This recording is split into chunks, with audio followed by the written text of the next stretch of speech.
আসসালামু আলাইকুম প্রিয় দর্শক, আপনাদেরকে শুভেচ্ছা ও আমন্ত্রণ জানাচ্ছি চ্যানেলের সংবাদে। আর এখনকার সংবাদে আপনাদের সাথে আছি আমি খায়রুল পাশা। বিস্তারিত সংবাদের শুরুতে জানিয়ে দিচ্ছি ফ্রেশ আটা, ময়দা, সুজি সংবাদ শিরোনামগুলো। বাংলাদেশে বিনিয়োগে বিদেশিদের প্রতি প্রধান উপদেষ্টার আহ্বান, 4 প্রতিষ্ঠানকে পুরস্কার ও কেইপিজেড চেয়ারম্যানকে সম্মানসূচক নাগরিকত্ব।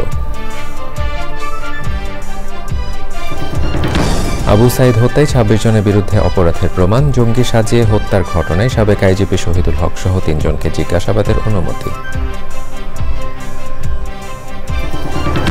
16 এপ্রিল প্রধান উপদেষ্টার সাথে বিএনপির আলোচনা, ডিসেম্বরের মধ্যে নির্বাচন আয়োজনের রোড ম্যাপ চাইবে দলটি। 28টি জাতিগোষ্ঠীর অংশগ্রহণে ভিন্ন আঙ্গিকে উদযাপন হবে এবারের নববর্ষ, বিশ্ববাসীর কাছে বাংলাদেশের নতুন পরিচয় তুলে ধরার আশা। এবং হজ যাত্রায় সব অনিয়মের বিরুদ্ধে কঠোর অবস্থানে সরকার, এজেন্টদের গাফিলতিতে কেউ হজে যেতে না পারলে লাইসেন্স বাতিলের হুঁশিয়ারি।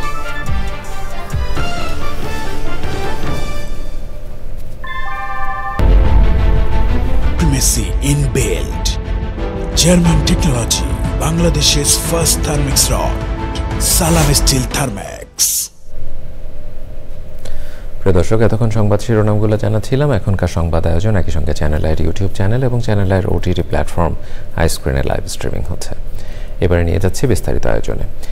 বিনিয়োগ সম্মেলনে প্রধান উপদেষ্টা অধ্যাপক মোহাম্মদ ইউনূস বলেছেন, বিনিয়োগের ক্ষেত্রে বাংলাদেশ এখন সবার জন্য উন্মুক্ত। বিদেশি বিনিয়োগকারীদেরকে তাদের নিজ দেশের মতোই এদেশে বিনিয়োগের আহ্বান জানান তিনি। এদেশে বিনিয়োগে বিশেষ অবদান রাখার স্বীকৃতি হিসেবে সম্মেলনে 4টি প্রতিষ্ঠানকে পুরস্কৃত করা হয়েছে।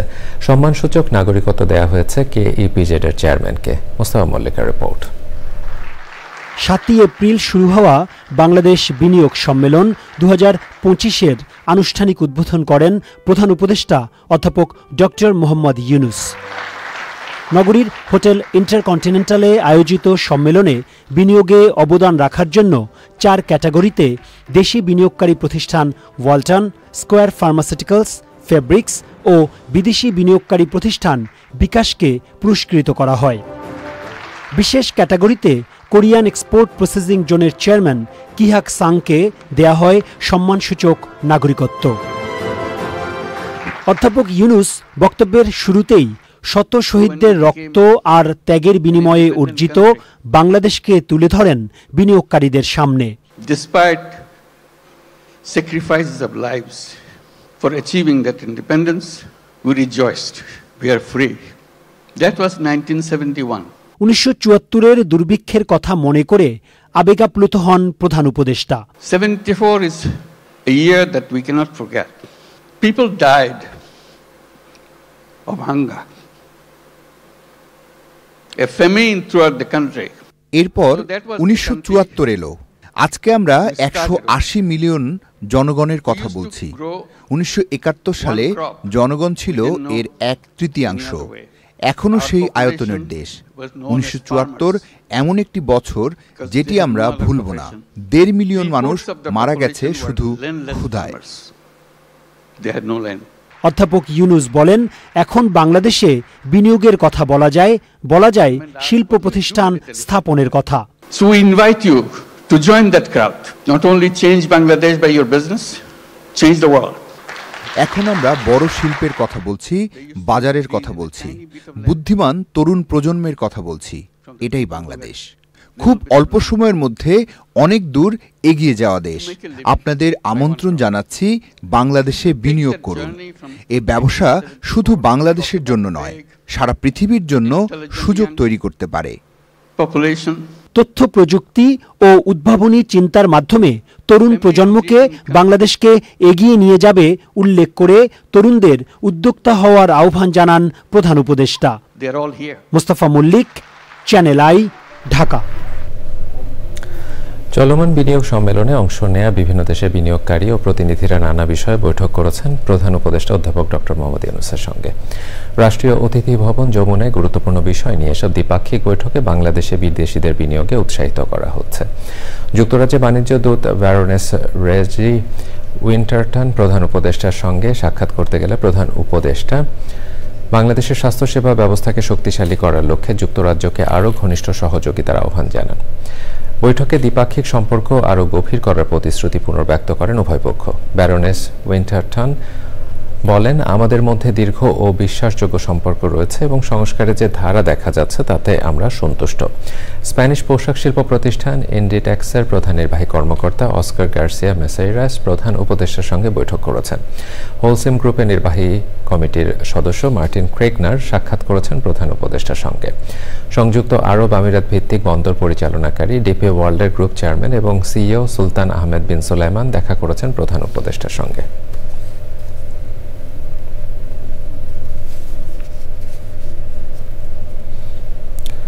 আবু সাইদ হত্যা মামলায় ২৬ জনের বিরুদ্ধে অপরাধের প্রাথমিক প্রমাণ পাওয়া গেছে বলে জানিয়েছে প্রসিকিউশন। এদের মধ্যে আটক ৪ জনকে গ্রেপ্তার দেখিয়ে কারাগারে পাঠানো হয়েছে।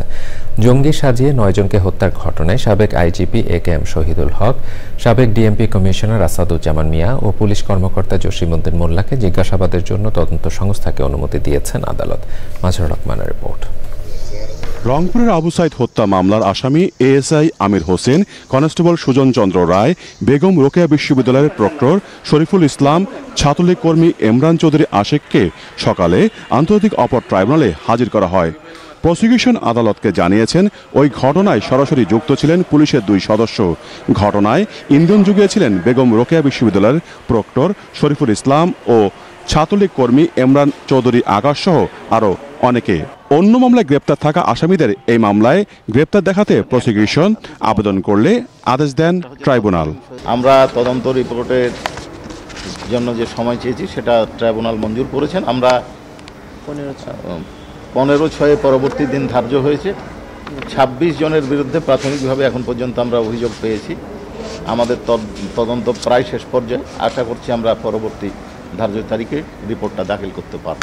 কল্যাণপুরে জাহাজ বাড়িতে জঙ্গি সাজিয়ে হত্যার ঘটনায় 3 পুলিশ কর্মকর্তাকে জিজ্ঞাসাবাদের জন্য করা আবেদনের উপরও আদেশ দেন আদালত। জঙ্গি নাটক সাজানোর যে ঘটনা ঢাকায় ঘটেছে, বিভিন্ন দেশে ঘটেছে, সেই মামলায় গ্রেপ্তারকৃত আসামি AKM শহীদুল হক, সাবেক আইজিপি, মোহাম্মদ আসাদুজ্জামান মিয়া, সাবেক ডিএমপি কমিশনার এবং জসিমউদ্দিন, সাবেক ডিসি মিরপুর, এদেরকে আমরা ইন্টারোগেশনের জন্য আবেদন করেছিলাম। অনারেবল ট্রাইব্যুনাল আমাদের আবেদন মঞ্জুর করেছে।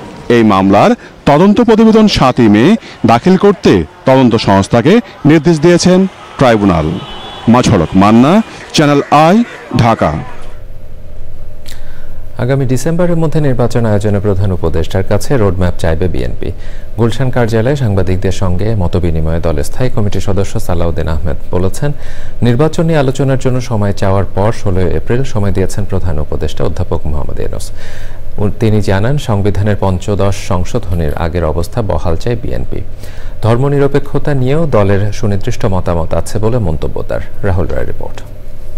রাষ্ট্র সংস্কার সহ বিভিন্ন ইস্যুতেই রাজনৈতিক দলগুলোর সঙ্গে আলোচনা করেছেন প্রধান উপদেষ্টা ডক্টর মোহাম্মদ ইউনূস। বিভিন্ন বিষয়ে মতামত দিয়েছে বিএনপি। আমরা বিস্তারিত এবার নির্বাচনের রোডম্যাপ নিয়ে প্রধান উপদেষ্টার সঙ্গে আলোচনা করবে বিএনপি। যে আমরা মাননীয় প্রধান উপদেষ্টার কাছে সুনির্দিষ্টভাবে আগামী জাতীয় সংসদ নির্বাচনের জন্য ডিসেম্বরের আগে একটা রোডম্যাপ অবশ্যই আমরা চাইব, যাতে উনি ক্লিয়ারলি জাতির সামনে যথাযথ প্রক্রিয়ায় উপস্থাপন করেন, যাতে জাতির মধ্যে যে একটা অনিশ্চিত অস্থিরতা ভাব আছে এবং রাজনীতির মধ্যে একটা স্থিতিশীলতা আসে, অর্থনৈতিক কর্মকাণ্ডে যাতে একটা গতিশীলতা আসে, সেগুলো লক্ষ্য রেখে আমরা বলবো যে এটা যথেষ্ট সময়। তার আগে নির্বাচন কমিশনের সাথে আমরা আলোচনা করেছি, তারা জুনের মধ্যে সমস্ত প্রিপারেশন সমাপ্ত করতে পারবে। সংস্কার ইস্যুতে ঐক্যমত্য কমিশনের কাছে ইতোমধ্যে মতামত জমা দিয়েছে বিএনপি। এ নিয়ে নিজেদের অবস্থান আবারও তুলে ধরেন সালাউদ্দিন আহমেদ। বহুত্ববাদ সহ আর অন্যান্য বিষয়গুলোর সাথে আমরা একমত নই এবং রাষ্ট্র পরিচালনার মূলনীতি হিসাবে আর সংবিধানের মূলনীতি হিসাবে আমরা একমত নই। এরপর আমাদের মন্তব্য দিয়েছি, ধর্মনিরপেক্ষতা ইত্যাদি এগুলো বিলুপ্ত করা হোক। এখন বিভ্রান্তিতে ওই জায়গায় আমরা সেখানে বলেছি একমত নই, কিন্তু আমরা এই চাই।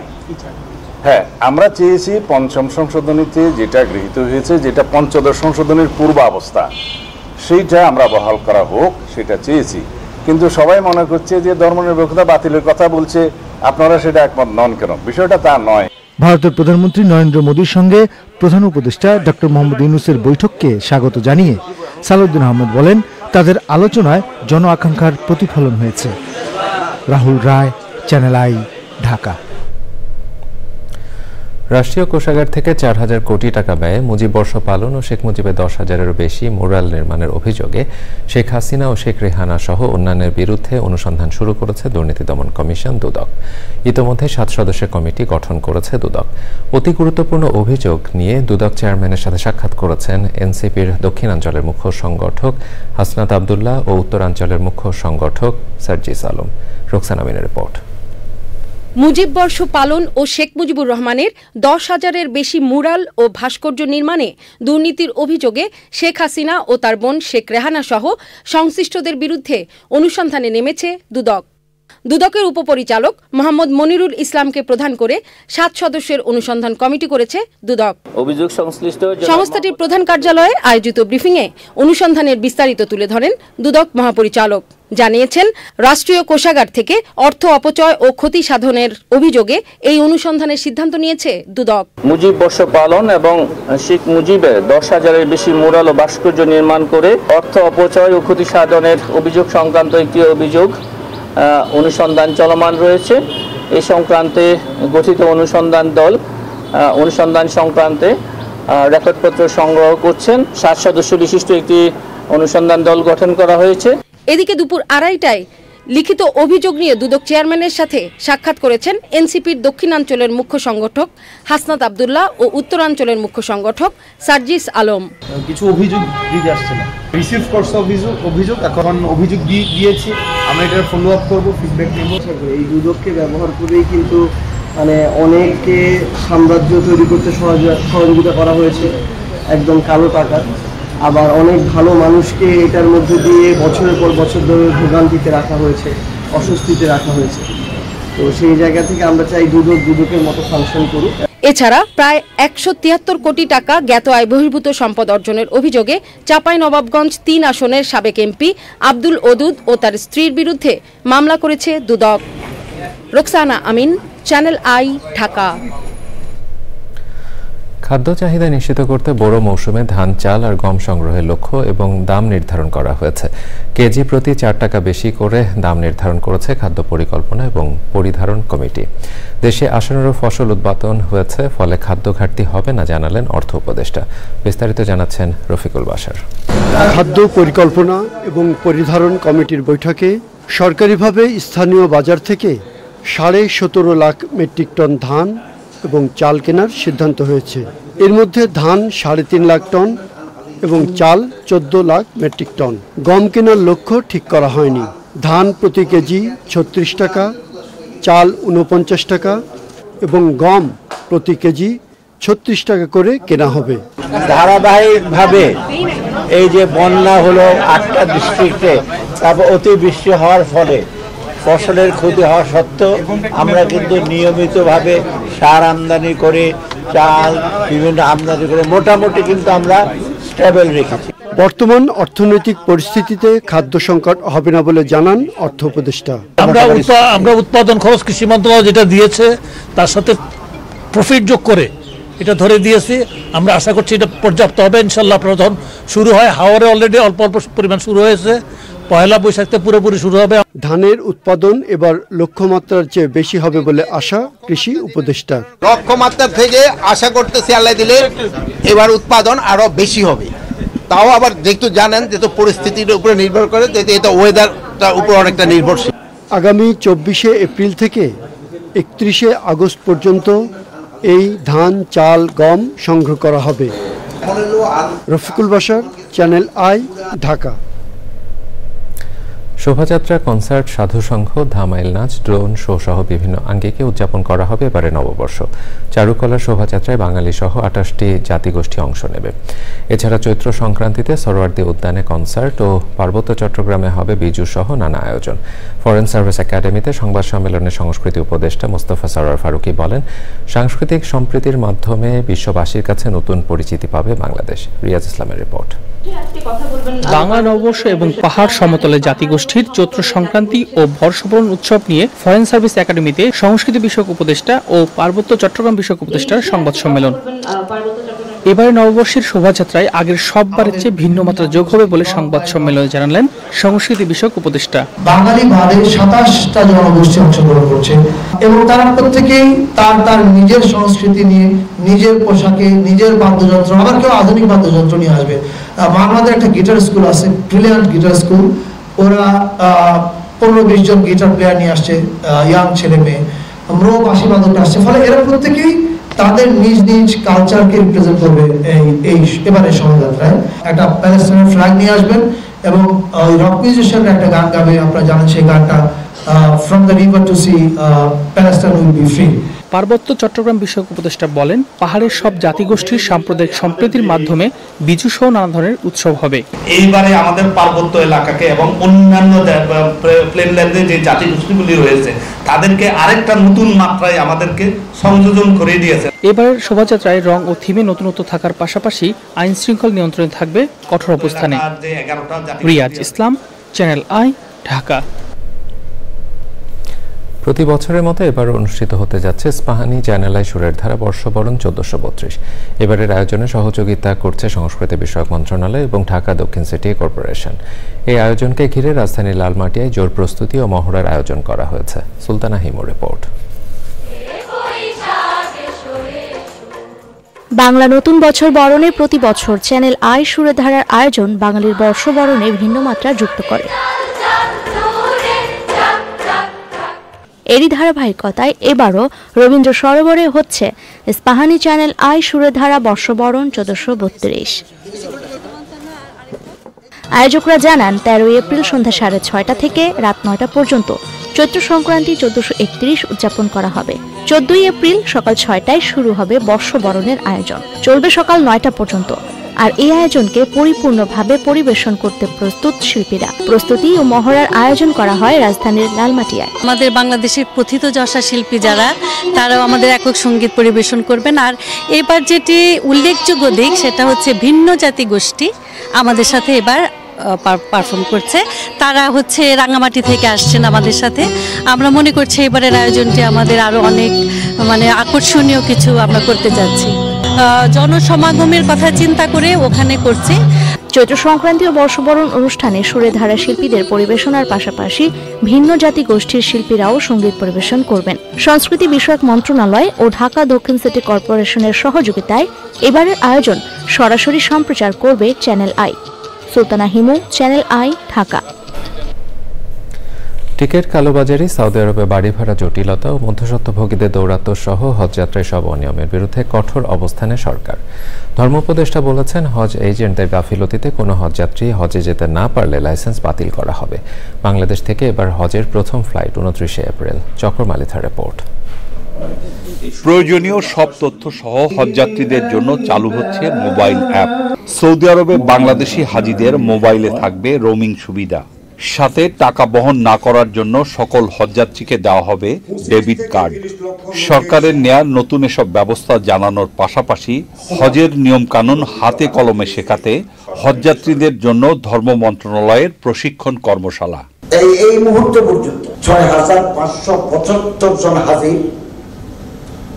ঘর ভাড়া মক্কায় হয় না। এখনো পর্যন্ত 8টা এজেন্সি এগিয়ে আসে নাই। একজন হাজি যদি বাংলাদেশে টাকা নিয়ে যেতে না পারে, এর জন্য সংশ্লিষ্ট এজেন্সি দায়ী থাকবে। আমরা মন্ত্রণালয়ের দায়িত্ব নেব না।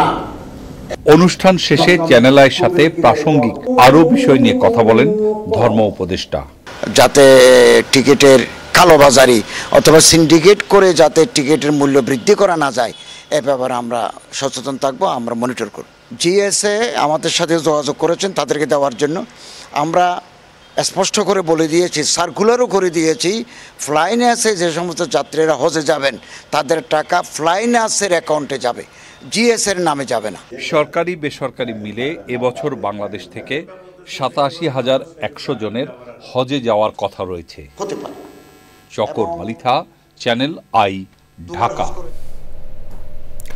ধানমন্ডি থানা মোহাম্মদ শামীম হত্যা মামলায় বেঙ্গল গ্রুপের চেয়ারম্যান, নোয়াখালী 2 আসনের সাবেক সংসদ সদস্য ও বেসরকারি television channel RTV chairman Morshed আলমকে গ্রেপ্তার দেখিয়ে কারাগারে পাঠিয়েছেন আদালত। ঢাকা মেট্রোপলিটন ম্যাজিস্ট্রেট আদালতে শুনানি শেষে এই আদেশ দেওয়া হয়। মামলাটিকে রাজনৈতিক উদ্দেশ্য প্রণোদিত বলে দাবি করেছেন আসামিপক্ষ। শহীদুল্লাহ রাজুর রিপোর্ট। জুলাই অভ্যুত্থান চলাকালে রাজধানীর ধানমন্ডি এলাকায় কিশোর মোহাম্মদ শামীম হত্যা মামলায় গ্রেপ্তার বেঙ্গল গ্রুপের চেয়ারম্যান ও নোয়াখালী 2 আসনের সাবেক সংসদ সদস্য মোর্শেদ আলমকে কঠোর নিরাপত্তায় দুপুরে আদালতে হাজির করে পুলিশ। মামলার তদন্ত শেষ না হওয়া পর্যন্ত তাকে কারাগারে আটক রাখার আবেদন করেন তদন্তকারী কর্মকর্তা। কারাগারে আটক রাখার পক্ষে আদালতে যুক্তি উপস্থাপন করেন রাষ্ট্রপক্ষের আইনজীবী। জামিন চেয়ে আবেদন করেন আসামি পক্ষের আইনজীবী। উভয় পক্ষের শুনানি শেষে বিচারক তাকে কারাগারে পাঠানোর আদেশ দেন। ফ্যাসিস্ট হাসিনা বাংলাদেশে প্রত্যেকটি সেক্টরকে ধ্বংস করে দিয়েছে। তার মধ্যে যে ব্যবসায়ী যে আমাদের সেক্টর, সেই সেক্টরে কিছু তার ফ্যাসিস্ট সহযোগী তৈরি করেছে, যারা তাকে অর্থ এবং বিভিন্ন নির্বাচনের মাধ্যমে তারা বিভিন্ন তাকে সহযোগিতা করেছে, তার শাসনকে বজায় রাখার জন্য সহযোগিতা করেছে। তার মধ্যে হলো একজন হলো জনাব মোর্শেদ আলম, শেহজাদ নামী আসামি। আজ তাকে গ্রেপ্তার করে আজকে বিজ্ঞ আদালত আনা হয়। আদালত CW মূলে তাকে জেল হাজতে প্রেরণ করেন। আসামি পক্ষের আইনজীবীর দাবি, বৈষম্য বিরোধী ছাত্র আন্দোলন দমনে মোর্শেদ আলমের সংশ্লিষ্টতা ছিল না। উনি পলাতক ছিলেন না এবং এজাহারে যে ধানমন্ডি থানার মামলা 3/10/24 ওনার কোনো সম্পৃক্ততা নাই এবং এজাহারে ওনার শুধু নামটা আছে এবং স্পেসিফিকভাবে ওনার কোনো এলিগেশন নাই। আমরা ওনার ডিভিশনের জন্য পেয়ার করেছিলাম, কারাবিধি অনুযায়ী বিজ্ঞ আদালত ছিলেন নথিভুক্ত করেছেন এবং কারাবিধি অনুযায়ী ওনার ডিভিশনের ব্যবস্থা করতে বলেছেন। মঙ্গলবার রাতে রাজধানীর গুলশান থেকে মোর্শেদ আলমকে গ্রেপ্তার করে গোয়েন্দা police DB. Shahidullah Raju, channel I, Dhaka. এবারে স্পোর্টস। পরিবেশ, বন ও জলবায়ু পরিবর্তন মন্ত্রণালয়ের উপদেষ্টা সৈয়দা রিজওয়ানা হাসান বলেছেন, একটি সংঘবদ্ধ চক্র বাংলাদেশকে বন্যপ্রাণী পাচারের রুট হিসেবে ব্যবহার করছে। গাজীপুরে সাফারি পার্ক পরিদর্শনে গিয়ে দুর্লভ প্রাণী লেমুর চুরির ঘটনায় উদ্বেগ প্রকাশ করেন তিনি। সে সময় সাফারি পার্কের ব্যবস্থাপনা নিয়ে অসন্তোষ জানিয়ে তিনি বলেন, বিরল প্রজাতির প্রাণী চুরির ঘটনায় নিরাপত্তা ও দায়িত্ব পালনে কর্মকর্তাদের অবহেলা প্রাথমিকভাবে পাওয়া গেছে। দোষীদের বিরুদ্ধে ব্যবস্থা গ্রহণ করা হবে বলেও জানান উপদেষ্টা। সাফারি পার্কে আরও প্রাণী বান্ধব ও দর্শনার্থী বান্ধব করা প্রয়োজন বলেও মন্তব্য করেন পরিবেশ উপদেষ্টা।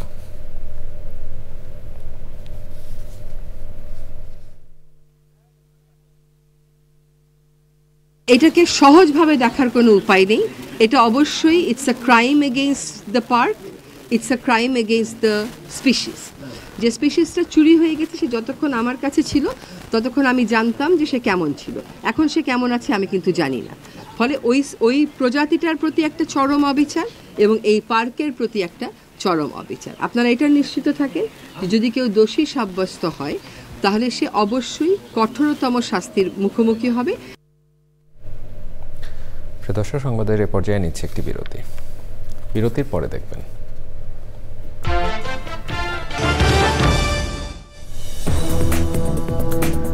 দর্শক, আবার আমন্ত্রণ জানাচ্ছি চ্যানেল আই সংবাদে।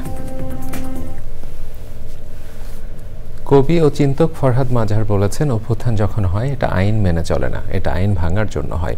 শেখ হাসিনার ভূত এখনও দেশে আছে, এই ভূতের নাম সংবিধান। যে ফ্যাসিস্ট সংবিধান তিনি রেখে গেছেন, এই পুরো রাষ্ট্র ফ্যাসিস্ট সংবিধান অনুযায়ী চলে। বুধবার সন্ধ্যায় লক্ষ্মীপুরে প্রবন্ধ আলোচনা, বৈষম্য বিরোধী কবিতা ও গণসঙ্গীত অনুষ্ঠানে তিনি এসব কথা বলেন। জেলা সাহিত্য সংসদের ব্যানারে লক্ষ্মীপুর সদর উপজেলা পরিষদ মিলনায়তনে এই আয়োজন করা হয়। জেলা সাহিত্য সংসদের সভাপতি ডাক্তার মোহাম্মদ সালাউদ্দিন শরীফের সভাপতিত্বে অনুষ্ঠানে আরও ছিলেন সংসদের সাধারণ সম্পাদক কবি গাজী গিয়াসউদ্দিন, ঢাকা বিশ্ববিদ্যালয় বাংলাদেশ স্টাডি ফোরামের উপদেষ্টা মোহাম্মদ আলাউদ্দিন ও অন্যরা।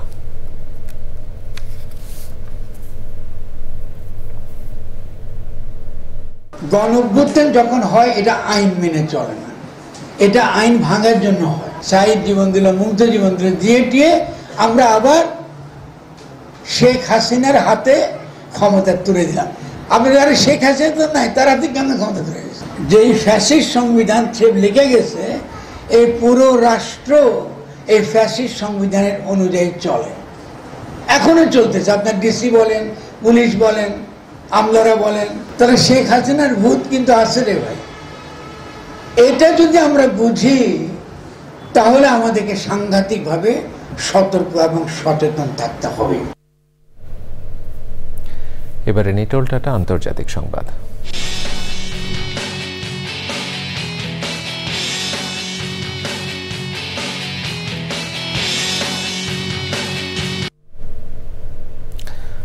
ক্যারিবীয় দেশ ডমিনিকান রিপাবলিকে নাইট ক্লাবের ছাদ ধসে একজন প্রাদেশিক গভর্নর সহ কমপক্ষে ১১৩ জন নিহত হয়েছেন, আহত হয়েছেন ১৫০রও বেশি। ধ্বংসস্তূপে চাপা পড়েছেন অনেকেই, উদ্ধার তৎপরতা চলছে। ডমিনিকান রিপাবলিকের রাজধানী সান্তো দোমিঙ্গোতে নাইট ক্লাবটিতে জনপ্রিয় শিল্পী রুবি পেরেজের কনসার্ট চলার সময় ওই দুর্ঘটনা ঘটে। একজন প্রাদেশিক গভর্নর ও সাবেক মেজর লিগ বেসবল খেলোয়াড় আটকাবিও ডোটেলে চাপা পড়েন। হাসপাতালে নেয়ার পথে তার মৃত্যু হয়। ধ্বংসস্তূপে চাপা পড়াদের মধ্যে শিল্পী রুবিও আছেন। উদ্ধার কাজ চলছে। এবারে আইস্ক্রিন সাংস্কৃতিক সংবাদ।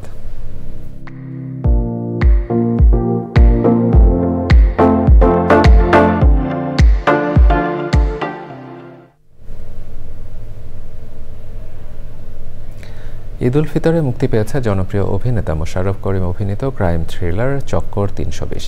নির্মাতা শরফ আহমেদ জীবন জানিয়েছেন, হলের সংখ্যা কম হলেও এখন পর্যন্ত দর্শকের কাছ থেকে ইতিবাচক সাড়া পাচ্ছেন তারা। সুলতানা হিমর রিপোর্ট। স্যার, আমরা ছেলেটির পরিচয় পেয়েছি। টিজার ট্রেলারের মতোই পুরো সিনেমা জুড়ে দর্শকের মগজকে চক্কর দিয়ে ঘুরিয়েছে ঈদের সিনেমা চক্কর ৩২০।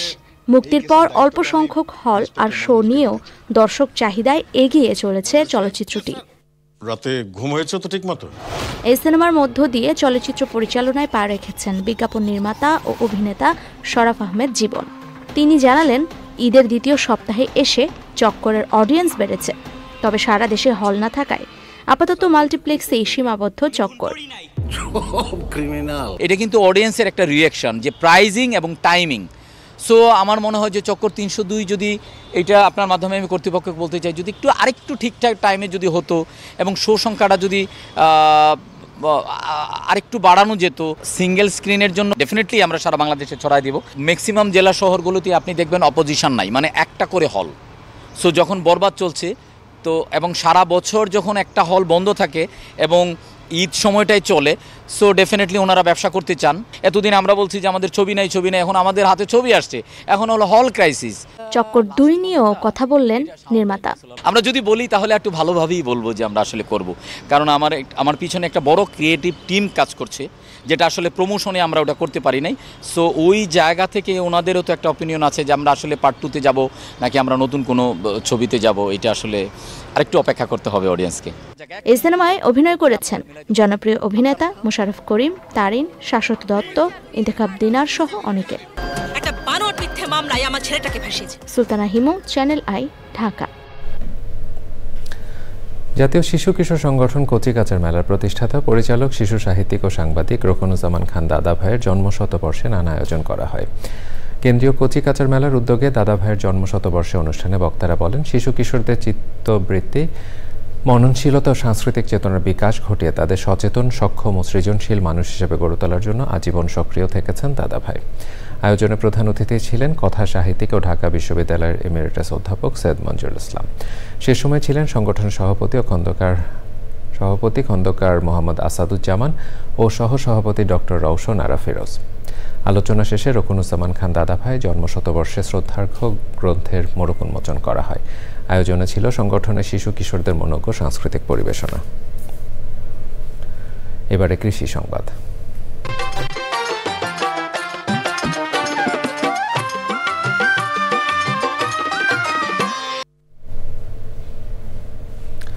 জয়পুরহাটে রোগাক্রান্ত পোলট্রি শিল্পে আইওটি ভিত্তিক মোবাইল অ্যাপস ব্যবহারের সম্ভাবনা দ্বার খুলে দিয়েছে খামারিদের। এই অ্যাপস ব্যবহারের মাধ্যমে পোলট্রিতে হিট স্ট্রোক ও মর্টালিটির হার কমে নিরাপদ পোলট্রি উৎপাদন হচ্ছে। সেই সাথে কমেছে বিদ্যুৎ, পানির অপচয় এবং উৎপাদন খরচও। শফিউল বাড়ি রাসেলের রিপোর্ট।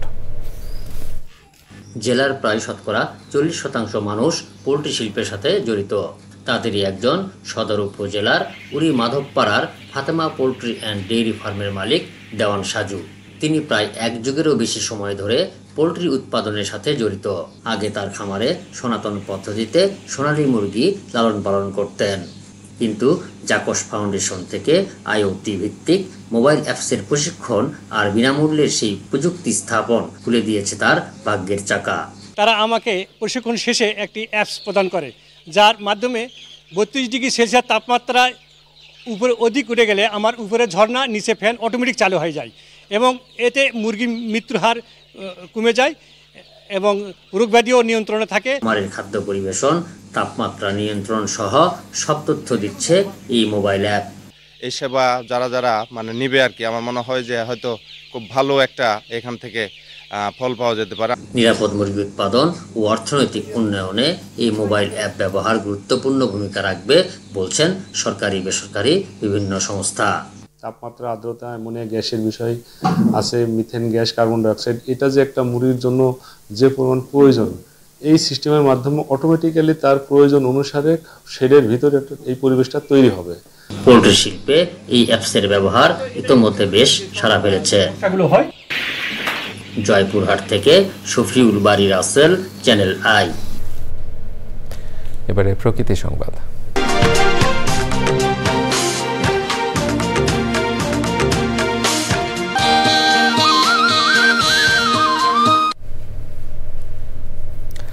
দখল আর দূষণে ভয়াবহ অস্তিত্ব সংকটে নড়াইল শহরের প্রাণ চিত্রা নদী। দখলদারদের দৌড়াতে সরু খালে পরিণত হয়েছে একসময় খরস্রোতা নদীটি।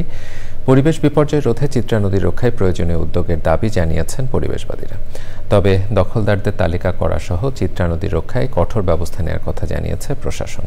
দানিয়েল সুজিত বোসের রূপ। খরস্রোতা চিত্রা নদীকে কেন্দ্র করেই গড়ে উঠেছিল নড়াইল।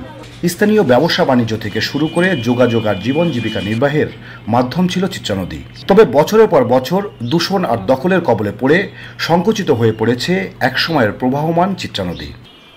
সচেতনতা সৃষ্টি সহ নদী রক্ষায় আইনের কঠোর প্রয়োগের তাগিদ সংশ্লিষ্টদের। আমরা চাই যে সব জায়গা পরিষ্কার পরিচ্ছন্ন থাকুক, যত্রতত্র কেউ ময়লা না ফেলুক, নদীতে আমাদের ময়লাটা না ফেলাই এবং আবিদাবি না ফেলাই, তাহলে আমাদের নদীও ভালো থাকবে, আমরা ভালো থাকবো। পরিবেশ প্রতিবেশ রক্ষায় নদী দখলদারদের ছাড় না দেওয়ার হুঁশিয়ারি জেলা প্রশাসনের। যারা একবারে সম্পূর্ণরূপে অবৈধ, অর্থাৎ কোনোদিন তাদেরকে এখানে কোনো বন্দোবস্ত দেওয়া হয়নি এবং তারা নতুন করে স্থাপনা করেছে। আপনারা দেখেছেন অনেক 3 তলা 4 তলা 5 তলা ভবনও করেছে তারা নদীর ভিতরে একেবারে পিলার গেড়ে।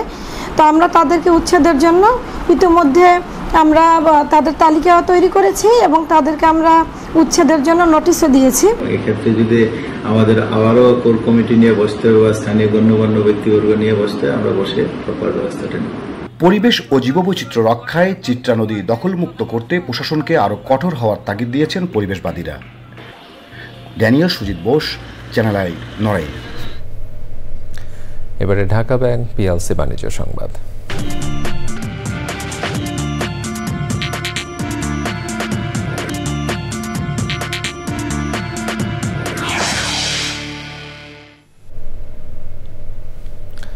ব্যাংক পরিচালকদের সতর্ক করলেন বাংলাদেশ ব্যাংকের governor doctor Ahsan H Mansur.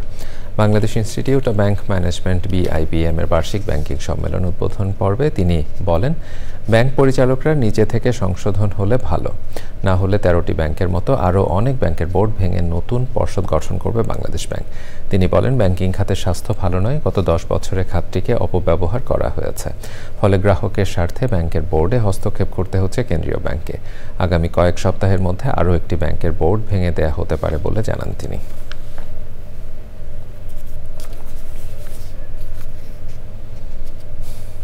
We have already in the first round changed 11 banks. Then in the last couple of weeks we changed 2 other banks, that the banks do change themselves to improve their own governance, but if not, central bank will come and do it in the interest, public interest. So that message is very clear and loud. We don't want to interfere in the bank's day-to-day operations. Bank should be run by the board. But what is our interest is that board is doing the right job. Management is doing the right job. We are the regulator. We will not intervene in day-to-day operation, but we will have the close oversight so that things don't go bad. প্রিয় দর্শক, সংবাদের এরপর আবারও নিচ্ছে একটি বিরতি। বিরতির পরে দেখবেন বঙ্গোপসাগরে সুস্পষ্ট লঘুচাপ, বৃহস্পতিবার থেকে প্রায় সারা দেশে হালকা থেকে মাঝারি বৃষ্টির পূর্বাভাস।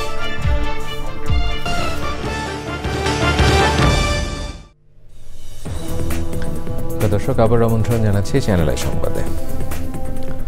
বৃহস্পতিবার থেকে প্রায় সারা দেশে হালকা থেকে মাঝারি মাত্রার বৃষ্টির পূর্বাভাস দিয়েছে আবহাওয়া অফিস। সুস্পষ্ট লঘুচাপটি আরও কিছু শক্তি অর্জন করলেও এখন পর্যন্ত এর গতিপথ ও শক্তিমত্তা দেখে ধারণা করা হচ্ছে এটি পরবর্তীতে নিম্নচাপ ও গভীর নিম্নচাপে পরিণত না হওয়ার সম্ভাবনাই বেশি।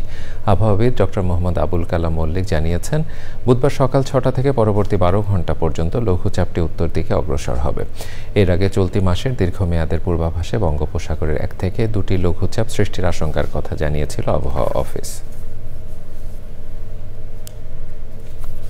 প্রবাসী বাংলাদেশিদের ভোটার প্রক্রিয়ায় যুক্ত করতে প্রক্সি ভোটিং পদ্ধতিকেই গ্রহণযোগ্য বলে মনে করছে নির্বাচন কমিশন। তবে দেশ ও পরিস্থিতি অনুযায়ী অনলাইন বা পোস্টাল সহ সমন্বিত ভোটিং পদ্ধতিও নেওয়া হতে পারে। নির্বাচন কমিশনের অবসরপ্রাপ্ত ব্রিগেডিয়ার জেনারেল আবুল ফজল মোহাম্মদ সানাউল্লাহ প্রবাসীদের ভোটদান পদ্ধতি নিয়ে কর্মশালা শেষে সাংবাদিকদের এসব কথা বলেন। অংশীজনদের সঙ্গে আলোচনা করে এর মধ্যে থেকে এক বা একাধিক পদ্ধতি বেছে নেওয়া হবে বলেও জানান তিনি।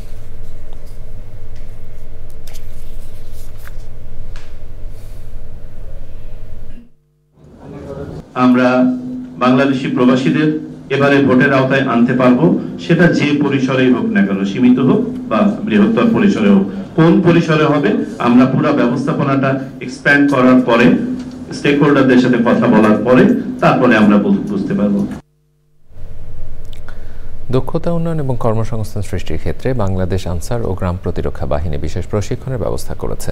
নিজেদের সদস্যদের মধ্যেই এই প্রশিক্ষণ দেয়া হচ্ছে বলে জানান বাহিনীর মহাপরিচালক। সকালে আনসার সদর দপ্তরে এক কর্মশালা শেষে মহাপরিচালক মেজর জেনারেল আব্দুল মোতালেব সাজ্জাদ মাহমুদুল জানান, নিজেদের সদস্যদের উদ্যোক্তা হিসেবে তৈরি করছে আনসার ও ভিডিপি। শুধু আইন শৃঙ্খলা পরিস্থিতি নিয়ন্ত্রণের মধ্যে আনসার ও ভিডিপি সীমাবদ্ধ থাকতে চায় না জানিয়ে ডিজি বলেন, সামাজিক কাজে নিয়োজিত থেকে জনবান্ধব ও প্রান্তিক পর্যায়ে নিয়ে যাওয়ার লক্ষ্যে কাজ করছে তারা। যে কেউ চাইলে আনসার ও ভিডিপির পক্ষ থেকে প্রশিক্ষণ দেওয়া হবে বলেও জানান তিনি। Our family history, social history, everything is there with us. So if they are employed, যে কোনো প্রতিষ্ঠানে এমপ্লয়েড হলেই যে ভূমিকা এরা রাখবে অন্য কেউ সেই ভূমিকা রাখবে না। আমাদের বিভিন্ন জায়গায় বিভিন্ন প্রশিক্ষণ কেন্দ্রগুলো খালি পড়ে থাকে। আপনাদের জন্য যে ট্রেনিং দরকার, I will provide all trainings as per the criteria. যে ক্রাইটেরিয়া আছে আপনাদের ক্রাইটেরিয়া অনুযায়ী আমরা দিতে সক্ষম। সেই অনুযায়ী আমরা প্রয়োজনে বিশেষ প্রশিক্ষণের মাধ্যমে, আমার মৌলিক প্রশিক্ষণের মাধ্যমে ওদেরকে আমি প্রস্তুত করে দেব। প্রিয় দর্শক, সংবাদের এরপর আবারও নিচ্ছে একটি বিরতির বাদে। শিক্ষা সংস্কার, শিক্ষাক্ষেত্রে অনিয়ম, দুর্নীতি, অসঙ্গতি নিরসন, অভিভাবক নেতাদের বিরুদ্ধে মামলা প্রত্যাহারের দাবিতে সংবাদ সম্মেলন করেছে অভিভাবক ঐক্য forum. Bangladesh crime reporters association crab মিলনায়তনে সংবাদ সম্মেলনে 13 দফা দাবি উপস্থাপন করেন ফোরামের নেতারা। সংবাদ সম্মেলনে লিখিত বক্তব্য পাঠ করেন অভিভাবক নেতা মুক্তিযোদ্ধা মোহাম্মদ জিয়াউল কবির দুলো। 3রা মে জাতীয় প্রেস ক্লাবের সামনে মানববন্ধন কর্মসূচি ঘোষণা দেন অভিভাবকরা।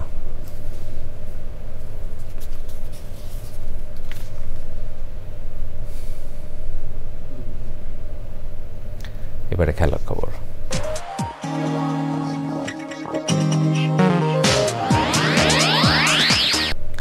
দর্শক, এর সাথে সংবাদের শেষ ভাগে আমরা যাবার আগে ফ্রেশ আটা, ময়দা, সুজি সংবাদ শিরোনামগুলো জানিয়ে দিচ্ছি আরও একবার। বাংলাদেশে বিনিয়োগে বিদেশিদের প্রতি প্রধান উপদেষ্টার আহ্বান, 4 প্রতিষ্ঠানকে পুরস্কার ও KEPZ চেয়ারম্যানকে সম্মানসূচক নাগরিকত্ব। আবু সাইদ হত্যায় 26 জনের বিরুদ্ধে অপরাধের প্রমাণ, জঙ্গি সাজিয়ে হত্যার ঘটনায় সাবেক আইজিপি শহীদুল হক সহ 3 জনকে জিজ্ঞাসাবাদের অনুমতি। 16 এপ্রিল প্রধান উপদেষ্টার সাথে বিএনপির আলোচনা, ডিসেম্বরের মধ্যে নির্বাচন আয়োজনের রোডম্যাপ চাইবে দলটি। 28টি জাতিগোষ্ঠীর অংশগ্রহণে ভিন্ন আঙ্গিকে উদযাপন হবে এবারের নববর্ষ, বিশ্ববাসীর কাছে বাংলাদেশের নতুন পরিচয় তুলে ধরার আশা। এবং হজযাত্রায় সব অনিয়মের বিরুদ্ধে কঠোর অবস্থানে সরকার, এজেন্টদের গাফিলতিতে কেউ হজে যেতে না পারলে লাইসেন্স বাতিলের হুঁশিয়ারি।